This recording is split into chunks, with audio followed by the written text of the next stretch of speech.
This is the best show on television right now. I'm really digging it. We're going to get into the Mandalorian stuff at the end of the show, but before we break down all of this amazing nerd news, guys, let's go ahead and give you our comic book picks of the week. If you haven't made it down to your local comic book store, go down and pick up these two books. The first one that I highly recommend is called The Dollhouse Family. It is the second book in the Hill House comic book run. Yeah. Joe Hill, if you haven't heard this, he's launched a horror line of comic books under the DC Black Label. They're absolutely fantastic. The first one came out a couple weeks ago. It's called Basket Full of Heads. Really dug it, but I gotta say, this Dollhouse Family, I think I like even more than Basket Full of Heads. So what's it about? Let me just tell you, they pack a lot of story into this issue number 1 of Dollhouse Family.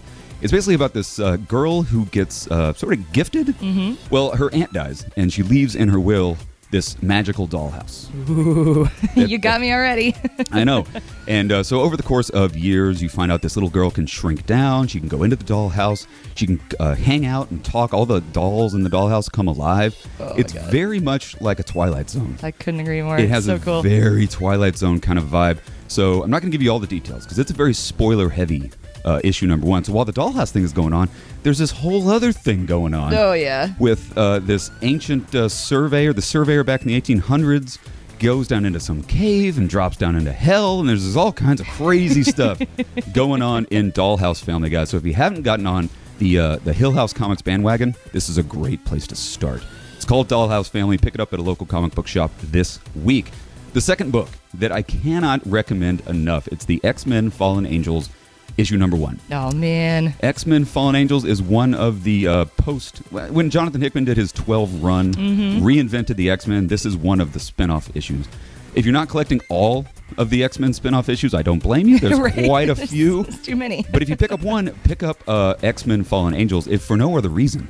The beautiful cover. I know. Gorgeous, gorgeous purple cover by our friend Ashley Witter. Who, by the way, I think drew herself into this cover. If you look at X23 down there, it looks just like Ashley. Yeah, got to call you out on that one, Ashley. You look just like Laura Kinney. What's going on with that? I think that's what she did. Well, she did the Lord's work with the cover of X-Men Fallen Angels, guys. And if the cover wasn't enough for you, once you open up this book, it is the most gorgeously illustrated interiors I've seen in a comic book in a really long time. I know. It's beautiful. It's absolutely amazing art. It tells a story of Psylocke and X-23 and young Cable. And it's just sort of a mission that they go on.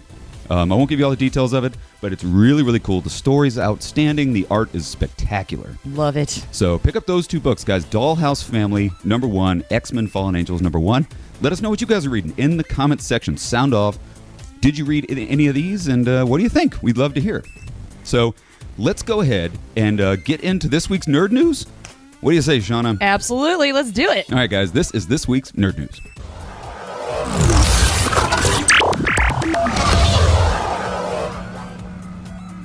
All right, guys, so our first nerd news story of the week is a Rise of Skywalker story. We're getting a little bit more details from director J.J. Abrams on basically what he said. He was in an interview with Total Films, and J.J. said, quote, "I am not playing it safe with The Rise of Skywalker, and it's thanks to what Rian Johnson did with The Last Jedi." Uh-oh. Don't freak out, because